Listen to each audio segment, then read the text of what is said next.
¿Cómo están? Bendecidos. Amén, que sí, es una bendición estar aquí en esta mañana una vez más, amén, porque pues nuevas son las misericordias de Dios cada mañana, amén. Dice su palabra que entremos por sus atrios con acción de gracias. Y qué importante es que nosotros mantengamos un corazón agradecido, amén. A veces las circunstancias de la vida, las situaciones que enfrentamos, porque no podemos negar que la vida es difícil, amén. Y hay muchos retos que cada día nosotros enfrentamos en diferentes áreas de nuestra vida. Pero ante todo nosotros como creyentes necesitamos pedirle a Dios que nos ayude a siempre tener una actitud de agradecimiento, amén. Y no olvidarnos, amén, de todo lo que Él ha hecho y sigue haciendo en nuestras vidas, amén. Cuando nosotros nos concentramos en ver el favor de Dios en nuestra vida, pues nosotros podemos, en medio de las dificultades, todavía mantener, ¿verdad?, una actitud de alabanza y adoración a Dios. Y cuando nosotros mantenemos una actitud de alabanza y adoración a Dios, nosotros nos fortalecemos para enfrentar aquello con lo que estamos lidiando, amén. Pero si nosotros nos olvidamos de lo que Dios ha hecho y sigue haciendo y nos concentramos en el problema, en la dificultad, en mi enfermedad, en la situación difícil, entonces corro el peligro de llenar mi mente y mi corazón de negatividad, y eso drena tu fuerza, ¿verdad? Y de alguna manera mata tu esperanza. Y es un lugar muy triste en el cual, ¿verdad?, el ser humano puede estar. Y nosotros no tenemos por qué estar ahí, hermanos, porque nosotros, ¿verdad?, tenemos una verdad que ha venido a hacernos libres, que ha venido a darnos esperanza, que ha venido, ¿verdad?, a darnos la fuerza que necesitamos como seres humanos mientras vivimos en este mundo, sabiendo que aunque somos de este mundo, no pertenecemos a este mundo. Amén. Y que el único Dios todopoderoso que hizo los cielos y la tierra, ¿verdad?, es nuestro Padre. Es nuestro Padre, y Él, ¿verdad?, a pesar de lo que estemos pasando aquí, nos ha dado una promesa, que un día vamos a estar en su presencia por la eternidad. Y ya no va a haber más sufrimiento. Amén.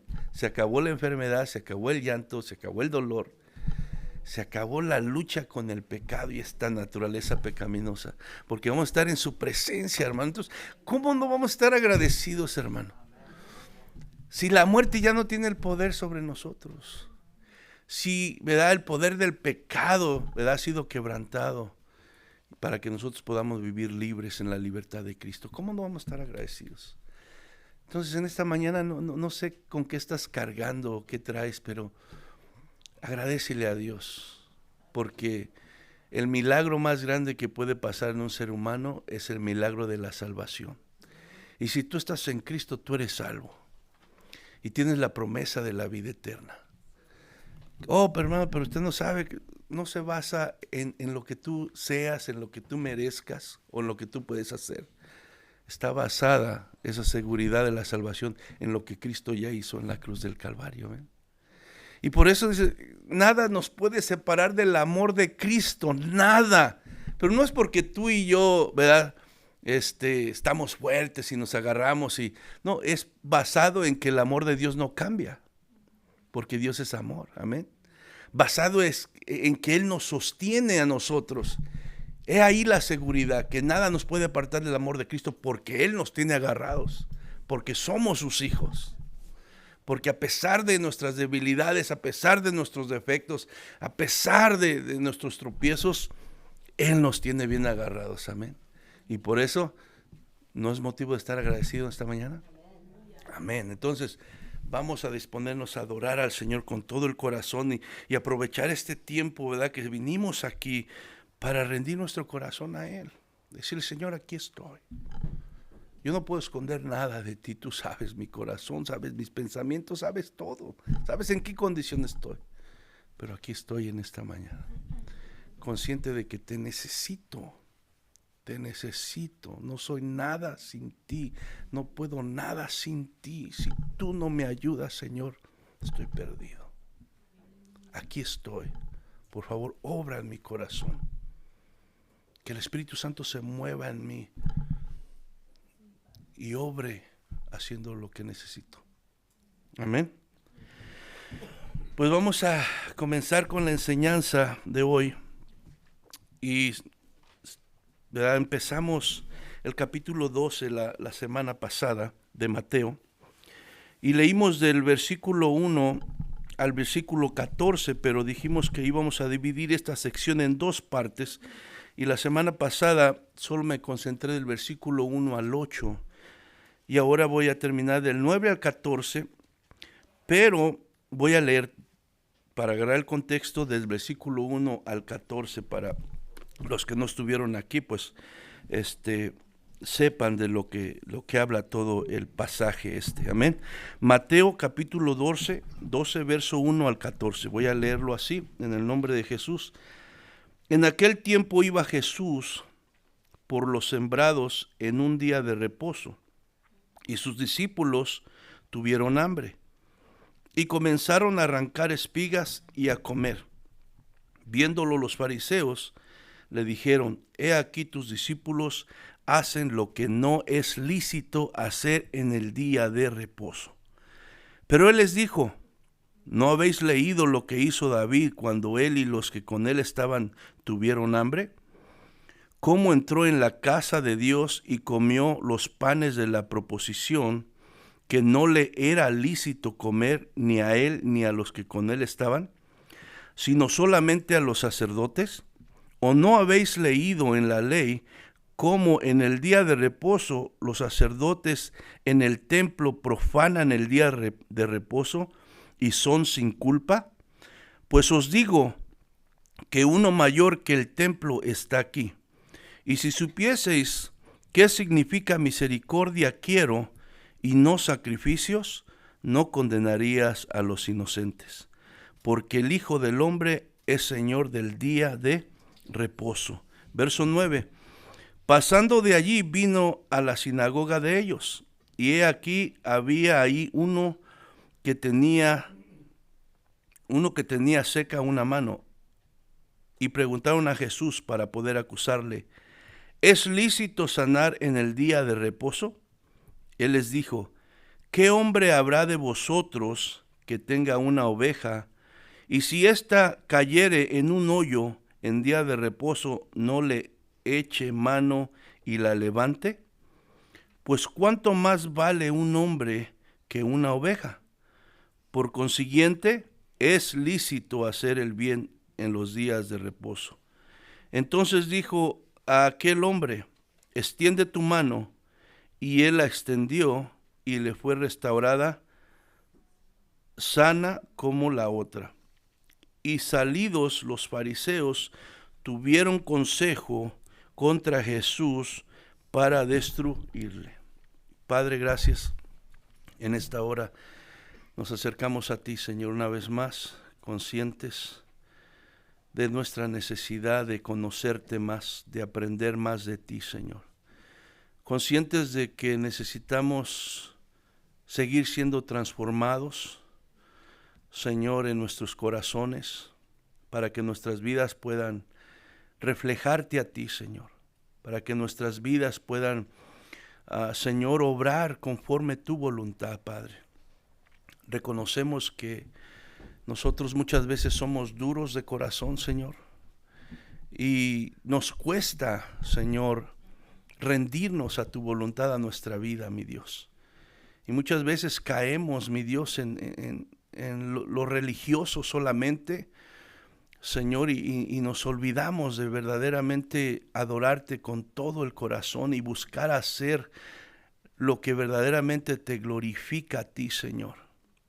Y en esta mañana pedimos que nos ayudes, Señor, para no engañarnos a nosotros mismos y solamente vivir una vida religiosa, sino que, Señor, busquemos conocerte más, busquemos lo que tú verdaderamente nos mandas en tu palabra y, Señor, nos esforcemos con tu ayuda a hacerlo así, a practicarlo así, Padre, para que tu nombre sea glorificado, para que las personas que no te conocen puedan verte a ti en nosotros y para que sí nuestras vidas, Señor, caminen en tu voluntad, Padre.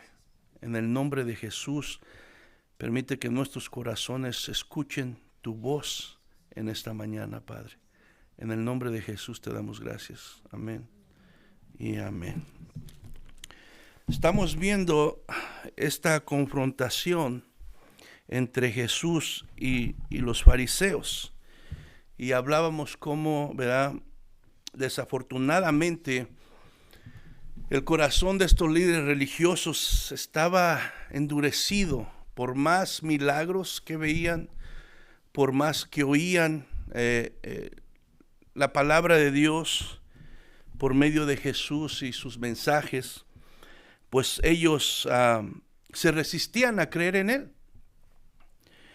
Y lejos de que su corazón se fuera suavizando y convirtiendo al mensaje del Evangelio, al contrario, se iba endureciendo más y más y más. Y esto los lleva a estar buscando de alguna manera cómo acusar a Jesús, cómo encontrarlo, ellos según encontrar a Jesús violando la ley de Dios, porque supuestamente ellos están sirviendo a Dios, ellos conocen de Dios, ellos están obedeciendo a Dios, pero hemos visto que su religiosidad es una religiosidad falsa, es una religiosidad superficial. Su temor a Dios se basa en cumplir reglamentos y ceremonias, pero realmente no conocen a Dios en su corazón, no tienen una relación personal con Él. Y cuando tú no conoces a Dios y no tienes una relación personal con Él, es muy difícil que tú puedas entender, ¿verdad?, la voluntad de Dios para tu vida. Entonces, tú puedes actuar religiosamente, pero verdaderamente no estás adorando a Dios, porque si tú no conoces a Dios en tu corazón, realmente tu adoración es una adoración hueca, es una adoración superficial. Y es lo que estaba pasando aquí con los sacerdotes. Ellos pretendían conocer a Dios, pretendían servir a Dios, pretendían adorar a Dios, pero todo eso estaba lejos de la verdad. Amén. Y es lo que vemos. Entonces, Jesús viene a estar, ¿verdad?, proclamando las buenas nuevas, anunciar que el reino de Dios se había acercado y que estaba invitando a la gente a que viniera a Él, ¿verdad? Porque solamente por medio de Él se puede conocer al Padre y se puede obtener la vida eterna. Entonces, como les digo, esto llevó a este confrontamiento donde los fariseos están acusando a los discípulos de Jesús y por consecuentemente a Jesús, como diciendo, tú eres el maestro y estás permitiendo que los discípulos tuyos violen la ley del día de reposo. Entonces estaban culpando a los discípulos, pero al mismo tiempo estaban culpando a Jesús también. Y es lo que vemos del versículo 1 al versículo 8, lo que pasa, lo que enseñamos la semana pasada. Y como le digo, la acusación era que sus discípulos estaban violando la ley por recoger espigas, ¿verdad?, en el día de reposo. Ahora, la verdadera motivación de este confrontamiento, hermanos, es que, como les digo, lo que había en el corazón de estos líderes religiosos, y era parecido como lo que pasó con el rey Herodes. ¿Se acuerdan del rey Herodes? Cuando los magos le anunciaron que el rey de los judíos había nacido, ¿eh? Dice, así como el rey Herodes fue intimidado por el anuncio de la llegada del rey de los judíos, lo cual lo llevó a mandar matar a todos los niños menores de 2 años en Belén y en sus alrededores, ¿verdad? Porque él quería evitar que su reinado de alguna manera estuviera amenazado, ¿verdad?, por este rey. Así, de la misma manera, los fariseos y los líderes religiosos de Israel se sentían intimidados por el anuncio de la llegada del rey de Israel, que anunciaba que su reino ya estaba en la tierra y las puertas estaban abiertas para entrar, solo debían venir a él. Entonces, ¿qué pasa? Sabemos que, como les decía la semana pasada, ellos habían formado su propio reino, ¿verdad? Y ese reino estaba controlado por ellos. Ellos eran los líderes religiosos y habían puesto toda clase de mandamientos supuestamente de parte de Dios, pero en realidad eran sus tradiciones que habían enterrado, ¿verdad?, el verdadero mandamiento de Dios, y ya solamente, ¿verdad?, sus tradiciones de ellos estaban, ¿verdad?, impuestas sobre la gente por encima de lo que verdaderamente Dios quería. Entonces, ellos tenían ese control en ese reino. Dice, los líderes religiosos habían formado su propio reino, en el cual ellos tenían el control sobre la gente. Sus tradiciones tenían a la gente sometida y esclavizada, y usaban la ley, hermano, para ejercer el dominio sobre los demás. Entonces, cuando oían y veían a Jesús, ¿verdad?, cómo las multitudes venían a él, cómo las multitudes se acercaban a él, ¿qué pasaba? Ellos se sentían amenazados, ¿verdad?, de eso, porque el control sobre la gente de alguna manera estaba siendo amenazado de que lo perdieran. Dice, y su reacción fue como la del rey Herodes. Querían deshacerse de Jesús a como diera lugar, pues Jesús representa una amenaza para su poder religioso y legalista que les daba el control sobre la gente. Ahora, como les decía, el motivo de la acusación era que sus discípulos estaban haciendo lo que no es lícito en el día de reposo, como quien dice, estaban violando la ley, pero como vimos la semana pasada, no estaban violando ninguna ley. Lo que estaban pasando es que estaban desobedeciendo sus tradiciones de ellos, porque la ley no prohibía lo que ellos estaban haciendo. Entonces, la respuesta de Jesús, como veíamos la semana pasada, fueron dos respuestas de Jesús. Jesús responde con dos ejemplos que revelan la verdadera opinión de Dios al respecto. Dice, la acusación de ellos, que ellos están haciendo a sus discípulos, y a través de estas respuestas de Jesús, Él muestra claramente, ¿verdad?, cuál es la verdadera adoración a Dios. Y la verdadera adoración a Dios no es solamente cumplir con sacrificios o ritos, ¿verdad?, externos que estén divorciados del corazón de Dios, porque ciertamente Dios había establecido el día de reposo, pero, ¿verdad?, el día de reposo tenía como propósito, ¿verdad?, el bien para el hombre y adorar a Dios.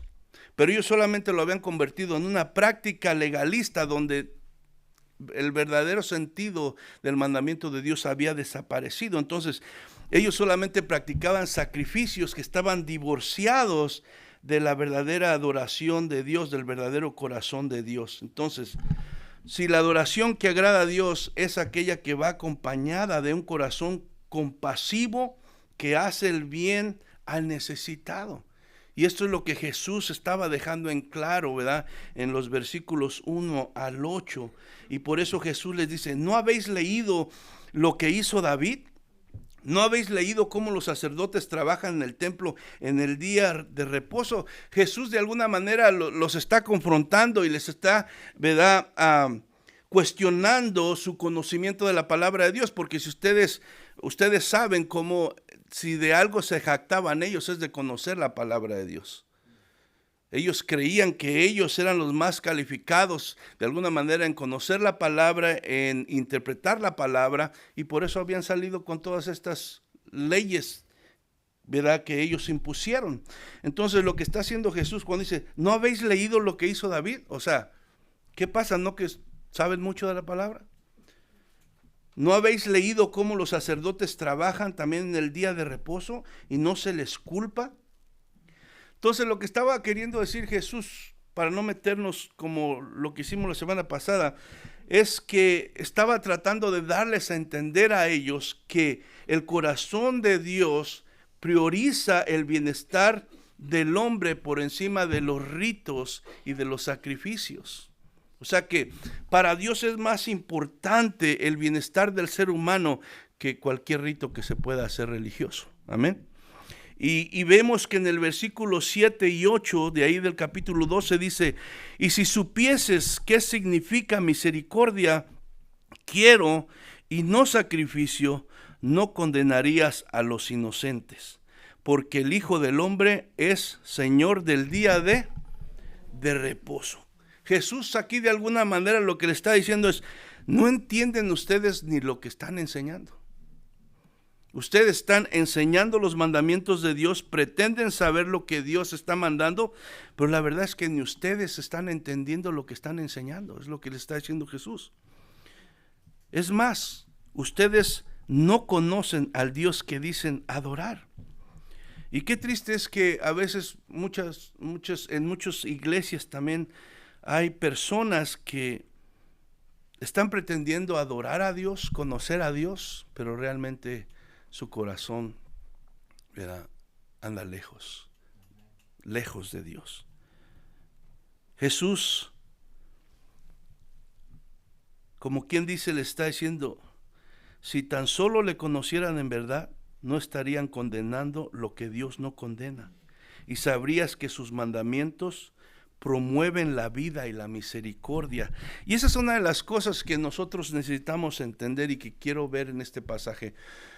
Muchas veces cuando uno estudia la Biblia, dice: a ver qué Dios, ¿verdad?, me va a hablar a mí.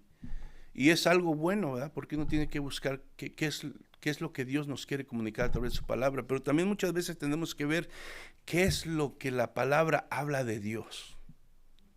¿Qué es lo que la palabra de Dios habla de Él mismo? Amén.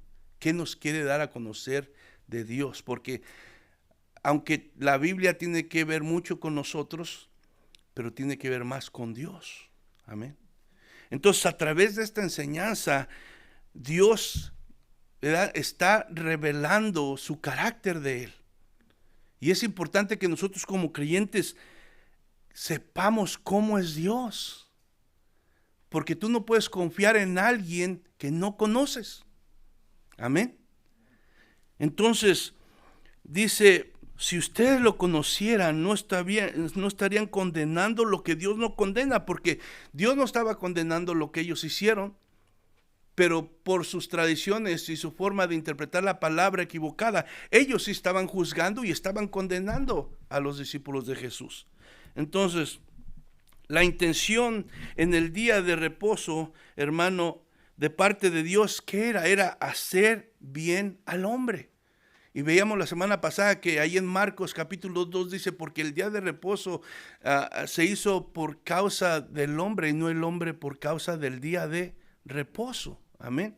Entonces, Jesús aquí cuando dice: porque el Hijo del Hombre es Señor del día de reposo, lo que está diciendo prácticamente es: yo se los digo, ¿verdad?, yo como Dios y creador del día de reposo tengo la autoridad para darle la correcta interpretación.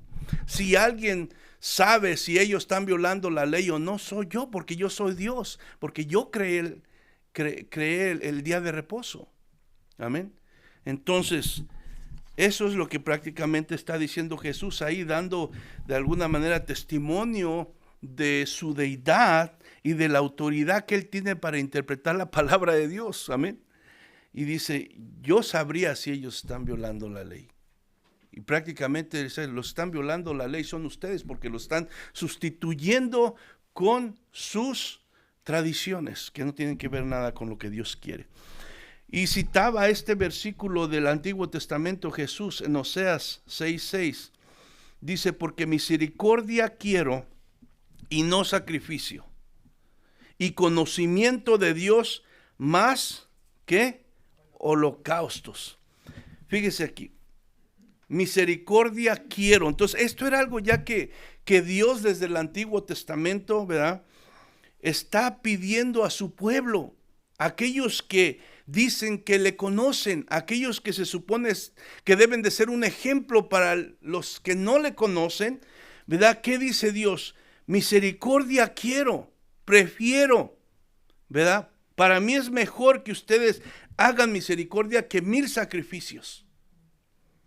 Porque eso me representa a mí. Y también yo quiero que me conozcan más.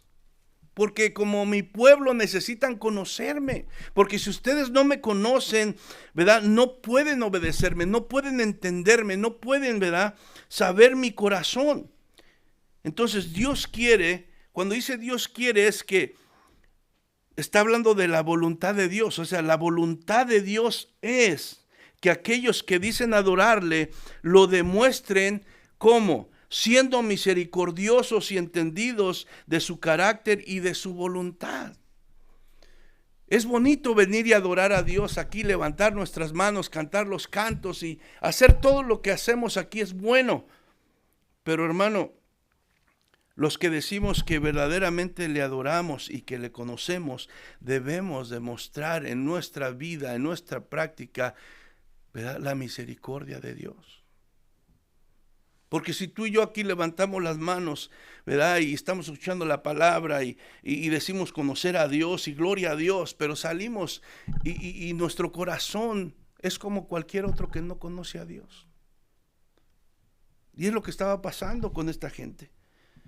Pero dice, porque misericordia quiero y no sacrificio, y conocimiento de Dios más que holocaustos. En Jeremías 9, 23 y 24 dice, así dijo Jehová, no se alabe el sabio en su sabiduría, ni en su valentía se alabe el valiente, ni el rico se alabe en sus riquezas, mas alábese de esto el que se hubiere de alabar, en entenderme y conocerme, que yo soy Jehová, que hago misericordia, juicio, justicia en la tierra, porque estas cosas ¿qué? Quiero, o sea, esta es mi voluntad. Esta es mi voluntad. Si en algo tú te vas a gloriar, ¿verdad? Porque muchas veces nos gloriamos, como dice aquí, ¿verdad? De qué tanto sabemos y de qué tanto tenemos. Y dice, no, olvídate de eso. Eso no te va a llevar a ningún lado. Si tú te quieres gloriar, gloríate en que me conoces. Gloríate en que me entiendes mis caminos, en que entiendes mi voluntad. Eso es motivo de gloriarte.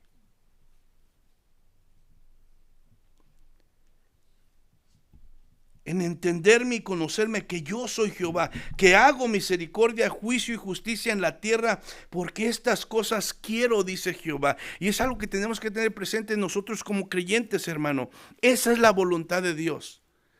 Esa es la voluntad de Dios, no una vida religiosa, sino verdaderamente pedirle a Dios que nos dé un corazón compasivo para reflejarlo a Él. Para no ser insensibles ante la necesidad, decir que soy cristiano, ¿verdad? Y no importarme nada de lo que demás sufren o lo que necesitan. Pero ¿qué pasaba? Estos fariseos y líderes religiosos no le conocían. Por tanto, su adoración solo era pretensión y se engañaban a sí mismos. Porque eso es lo que pasa cuando nosotros decimos adorar a Dios y conocer a Dios y vivir como queremos y no reflejarlo. Nos estamos engañando a nosotros mismos, hermano. Y ellos estaban engañando a sí mismos. Lo que hacían, cumplían ritos, ¿verdad? Observaban las ceremonias religiosas, pero se olvidaban de lo más importante. ¿Qué era lo más importante para Dios? La compasión y el amor hacia los demás. Pero muchas veces nos gana nuestro egoísmo y nada más pensamos en nosotros mismos, amén. Pero eso no le agrada a Dios. Dios quiere que seamos misericordiosos. Los atributos de Dios, hermano, revelan su carácter, o sea, cómo es Dios. Dios tiene muchos atributos, amén. Él es eterno, Él es, ¿verdad?, inmutable, Él es santo, Él es todopoderoso, tiene muchos atributos que reflejan y nos revelan su carácter, amén. Pero uno de sus atributos es la misericordia. Dios es un Dios misericordioso. Por eso es lo que digo que es importante. Aquí está hablando de alguna manera del legalismo, ¿verdad? Está hablando de la actitud incorrecta de estos, ¿verdad?, personas religiosas, pero también tenemos que ver algo bien importante que está enfatizando, que habla de cómo es Dios, de su carácter, y está hablando de que Dios es un Dios misericordioso. Dios es un Dios misericordioso, y la prueba de eso es que tú estás ahí sentado y yo estoy aquí. Y no lo merecemos. Pero su misericordia te alcanzó un día. Su misericordia abrió tus ojos. Su misericordia tocó tu corazón. Su misericordia te sacó de las tinieblas y te trajo a su luz. Su misericordia te sigue sosteniendo y por eso estás aquí, a pesar de que fallas y fallas y fallas. Es su misericordia, porque Dios es misericordioso. Salmo 103:8 dice: misericordioso y clemente es Jehová, lento para la ira y grande en misericordia. Qué bueno que Dios es lento para la ira, hermano. Y que es grande en misericordia, porque si no, como dice algo que vamos a leer, ya hubiéramos sido consumidos, hermano. Ya se hubiera abierto la tierra y nos hubiera tragado. Lamentaciones 3:22 y 23 dice: por las misericordias de Jehová no hemos sido consumidos. ¿Por qué? Porque nunca decayeron sus misericordias y nuevas son cada mañana. Grande es tu fidelidad. A veces dice la persona cuando la saludas: ¿qué hay de nuevo? Pues como dijo Salomón, todo lo mismo debajo del sol. Vamos dando vuelta. Lo único nuevo es la misericordia de Dios, que es nueva cada mañana. Solamente eso hay nuevo. Sus misericordias, que son nuevas cada mañana. Porque nunca decayeron tus misericordias, a pesar de mi infidelidad, a pesar de que soy malagradecido con Dios, a pesar de que le fallo, a pesar de que no me humillo, a pesar de que no me rindo a Él, a pesar de que le desobedezco, Él sigue siendo misericordioso conmigo. Él sigue siendo misericordioso conmigo. David conocía a Dios, hermano. Por eso tienes que conocer a Dios, tienes que conocer su carácter. Muchos cristianos no conocen cómo es Dios, ¿verdad? Dicen adorarle, dicen temerle, pero no conocen cómo es Él. Y por eso, ¿verdad?, hay muchas preguntas y en su corazón, y se desaniman. ¿Y por qué Dios esto? ¿Y por qué Dios lo otro? ¿Y por qué Dios? No han entendido cómo es Dios. No le conocen. Pero David conocía a Dios. No nada más lo conocía, tenía una relación verdadera y personal con Él, que es lo que Dios quiere. Por tanto, él sabía el carácter de Dios, sabía que Dios es misericordioso. Primera de Crónicas 21:13 dice: entonces David dijo a Gad: estoy en grande angustia, ruego que yo caiga en mano de Jehová, porque sus misericordias son muchas en extremo, pero que no caiga en manos de hombres. Qué bueno que Dios no es hombre. David había pecado, había desobedecido a Dios, y Dios le da 3 opciones. Le manda a este hombre para que le diga: has pecado. Y hay 3 opciones. ¿Qué quieres que haga contigo? Y dijo: prefiero caer en tus manos. Tú júzgame, porque sé que eres un Dios misericordioso.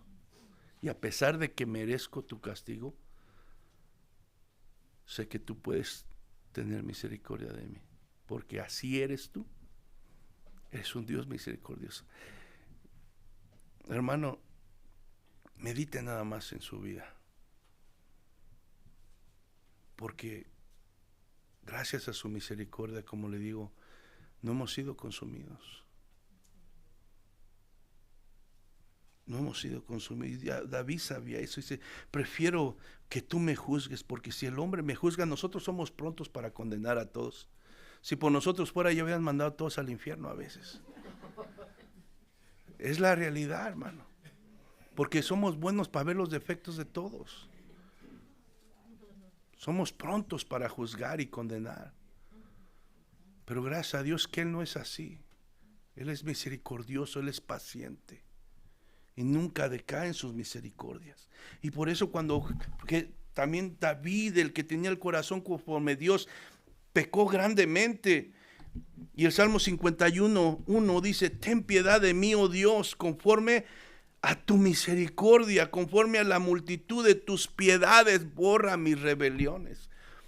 Él había actuado como un incrédulo, aquel que se supone que era conforme el corazón de Dios, actuó peor que un incrédulo. Adulteró, asesinó. Pero ¿qué pasa aquí? Él sabe que Dios es misericordioso. Ten piedad de mí, oh Dios, conforme a tu misericordia, conforme a las multitud de tus piedades, borra mis rebeliones. Miqueas 7:18 dice: ¿qué Dios como tú, que perdonas la maldad y olvidas el pecado del remanente de su heredad? No retuvo para siempre su enojo, porque se deleita ¿en qué? No solamente es misericordioso, se deleita en hacer misericordia. Hermano, ese es el Dios que tú y yo servimos. Un Dios misericordioso. Un Dios que quiere nuestro bien. Un Dios que sus mandamientos, ¿verdad?, son con el propósito de cuidarnos. Son con el propósito de ayudarnos. Porque nosotros tendemos a irnos por el camino equivocado. Tendemos a seguir los deseos de nuestro corazón. Y sus mandamientos están ahí para protegerte, para guardarte, para hacerte bien. ¿Por qué? Porque Él se deleita en hacer misericordia. Entonces, ¿qué, hermano? Si tú y yo confesamos conocer a Dios, ¿conoces a Dios? ¿Le conoces verdaderamente? Ya se bajaron los aménes. Yo conozco a Dios y lo puedo decir con toda seguridad. Yo conozco a Dios y tengo una relación personal con Él por su misericordia. Amén. Si confiesas conocer a Dios, se te manda a ser misericordioso como Él lo es contigo. ¿Tú reconoces la misericordia de Dios en tu vida? Pues Él te manda que tú seas misericordioso, así como es misericordioso contigo. Eso nos manda a nosotros, si le conocemos. Efesios 5:1 dice: sed pues imitadores de Dios como hijos amados. ¿Eres su hijo? Juan 1:12 dice: a todos los que le recibieron y a todos los que creen en su nombre les dio la potestad, la autoridad, el derecho de ser llamados hijos de Dios. Si tú eres su hijo, dice aquí en Efesios 5:1, sed pues imitadores de Dios como hijos amados. Miqueas 6, capítulo 6 al 8, dice esto. Versículo 6 al 8 dice: ¿con qué me presentaré ante Jehová? Y adoraré al Dios Altísimo. ¿Me presentaré ante Él con holocaustos, con becerros de un año? ¿Se agradará Jehová de millares de carneros o de 10,000 arroyos de aceite? ¿Daré mi primogénito por mi rebelión, el fruto de mis entrañas por el pecado de mi alma? Oh hombre, Él te ha declarado lo que es bueno ya. ¿Y qué pide Jehová de ti? Solamente hacer justicia, a amar misericordia y a humillarte delante de Dios. Oh, no entiendo cuál es la voluntad de Dios. Ahí está. ¿Qué es lo que Dios quiere que haga? Ahí está. Simple. No, pero yo quiero matar 1,000 vacas para ofrecérselas.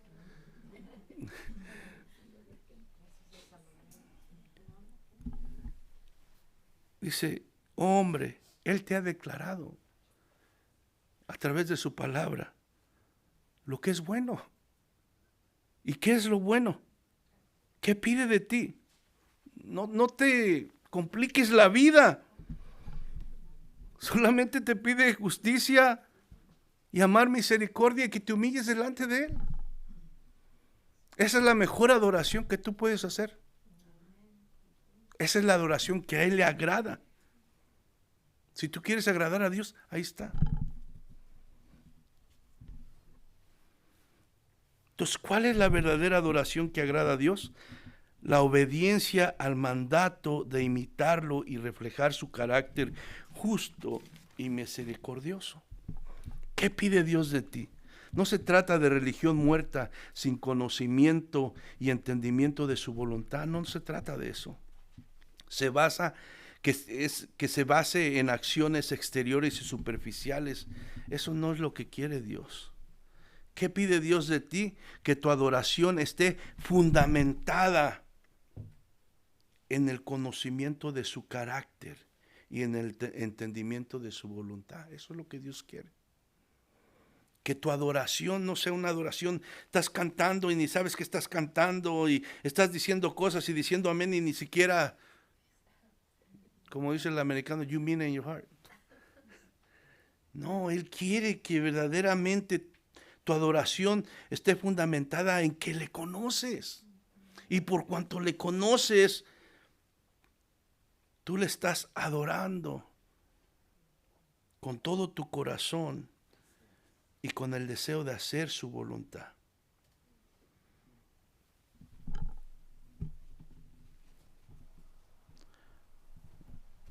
Dios quiere que nuestra adoración y nuestro servicio solamente, no quiere que esté basado solamente en lo intelectual.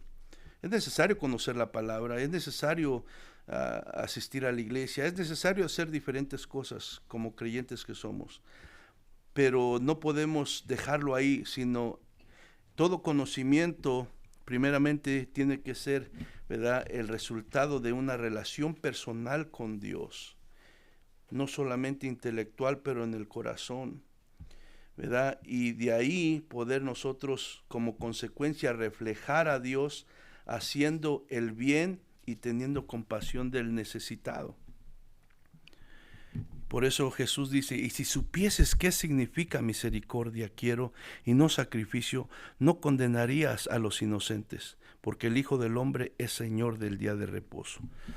La palabra no nos dice cuál fue la respuesta de los fariseos al ser confrontados por Jesús, ¿verdad?, con las mismas escrituras que ellos se jactaban de ser maestros.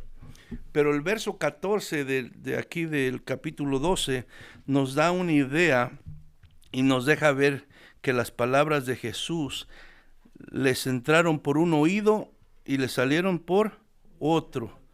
Sus corazones estaban como piedra y su falta de conocimiento de Dios los tenía ciegos, los tenía insensibles a las verdades espirituales del reino de Dios. ¿Qué dice el verso 14? El verso 14 dice, y salidos los fariseos tuvieron consejo contra Jesús para destruirle, para matarle. O sea, todo lo que Jesús les había dicho, en vez de tocar sus corazones, los enfureció más. Al punto de que los llevó a planear cómo poder matarlo. Tristemente, hermano, no estoy hablando de que van a matar a Jesús, pero tristemente hablando cómo la verdad de Dios muchas veces, en vez de llegar al corazón, pasa por un oído y sale por el otro sin hacer ningún efecto. Tristemente, hermano, puede ser el caso de algunas personas que están aquí en esta mañana. Ay, hermano, ¿cómo dice eso? Es la realidad. Es la realidad. Tristemente puede ser eso, que la enseñanza que Dios está tratando de dar en esta mañana y llevarla a nuestro corazón, nada más pase de largo y saliendo de aquí nos olvidemos y sigamos viviendo como queremos nosotros. estas verdades que Jesús enseña sobre la voluntad de Dios deben de entrar a nuestro corazón por nuestro propio bien, hermano. Y vemos entonces que lo que Jesús enseñó sobre el verdadero significado de la observancia del día de reposo, que vemos en el versículo 1 al 8, ahora del versículo 9 al 14, Jesús lo va a ilustrar de esta manera. Y dice el verso 9, pasando de ahí, vino a la sinagoga de ellos, y aquí había allí uno que tenía seca una mano, y preguntaron a Jesús para poder, ¿qué? Acusarle. ¿Es lícito sanar en el día de reposo? Él les dijo, ¿qué hombre habrá de vosotros que tenga una oveja y si ésta cayere en un hoyo el día de reposo, no le eche mano y la levante? Pues ¿cuánto más vale un hombre que una oveja? Por consiguiente, es lícito hacer el bien en los días de reposo. Entonces dijo a aquel hombre, extiende tu mano, y él la extendió y le fue, ¿verdad?, restaurada, sana como la otra. Y salidos los fariseos tuvieron consejo contra Jesús para destruirle. Para los fariseos, hermano, este hombre no significaba nada, nada. Y su actitud lo demuestra, amén. No tenía ningún valor este hombre, al punto de que Jesús les reclama, ¿verdad? Y les dice, para ustedes vale más un animal que este hombre. Porque si su oveja cae, ¿verdad?, ustedes la van a sacar, y se los aseguró, no le estaba diciendo a la mejor, se los aseguró, ustedes la van a sacar. ¿Cuánto no más vale la vida de un ser humano? Pero para ustedes, ¿verdad?, él no significa nada. ¿Por qué? Porque ustedes tienen cero de compasión por la necesidad de los seres humanos. La única razón que en ese momento ellos habían puesto atención a este hombre y a la condición en la que estaba, era porque querían encontrar algo para acusar a Jesús. Si no, lo ignoraban. Amén. Entonces, ¿cuál fue la pregunta de ellos? ¿Es lícito? O sea, ¿se puede sanar en el día de reposo? Es como si le preguntaran, ¿se puede hacer misericordia? ¿Se puede hacer el bien? Y ya vimos la respuesta que Jesús les dio respecto, ¿verdad?, la oveja, si hubiera caído en el hoyo. Entonces, hermano, Jesús está diciendo, ¿cuánto más vale un hombre que una oveja? Claro que es permitido hacer el bien en los días de reposo, como quien dice, les está diciendo Jesús. Y se los voy a demostrar porque lo voy a hacer, dice el verso 13. Entonces dijo Jesús a aquel hombre, extiende tu mano, y él extendió y le fue restaurada sana como la otra. Y salidos los fariseos tuvieron consejo contra Jesús para destruirlo. Una vez más, hermano, Jesús muestra que para Dios la prioridad es hacer bien a la gente. Pues Dios es un Dios que se compadece de las necesidades humanas y prioriza hacer el bien sobre las reglas rituales, lo cual hace evidente que el carácter misericordioso de Dios. Pero también vemos, hermano, claramente en la reacción de los fariseos la falta de amor y compasión, porque en vez de alegrarse por el milagro de la sanidad de este hombre, fueron totalmente indiferentes, porque lo que a ellos les importaba era mantener el control y el poder a través de sus reglas y de su rito religioso. Santiago, hermano, nos dice que saber hacer lo bueno y no hacer lo que es pecado. Muchas veces nosotros, pues con que no haga esto malo, pero también saber hacer lo bueno y no hacerlo es pecado. ¿Y qué es lo bueno que el Señor nos está enseñando en su palabra aquí que debemos de hacer? Ser misericordiosos, ¿verdad? Ser misericordiosos. Entonces, si nosotros dejamos de hacer misericordia, de tener compasión, de importarnos la necesidad de los demás, ¿qué estamos haciendo según Santiago? Estamos pecando, porque saber hacer lo bueno y no hacerlo es pecado. Aquí una vez más la palabra de Dios nos enseña lo que Dios quiere que hagamos y cómo desea que nos comportemos como hijos de Dios que decimos conocerle. Se nos manda imitar y reflejar el carácter de Dios, siendo misericordiosos y siguiendo el ejemplo que Él nos da. Para terminar, hermanos, Jesucristo es la expresión más grande de la misericordia de Dios hacia nuestras vidas. Jesucristo es la expresión más grande de la misericordia de Dios sobre nuestras vidas. Para terminar, Efesios capítulo 2, verso 1 al 5. Efesios capítulo 2. ¿Lo tienen en la pantalla, hermano?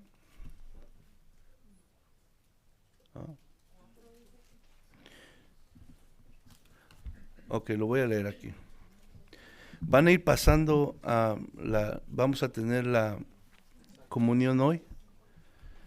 Y abran su Biblia ahí en Efesios, capítulo 2, verso 1 al 5.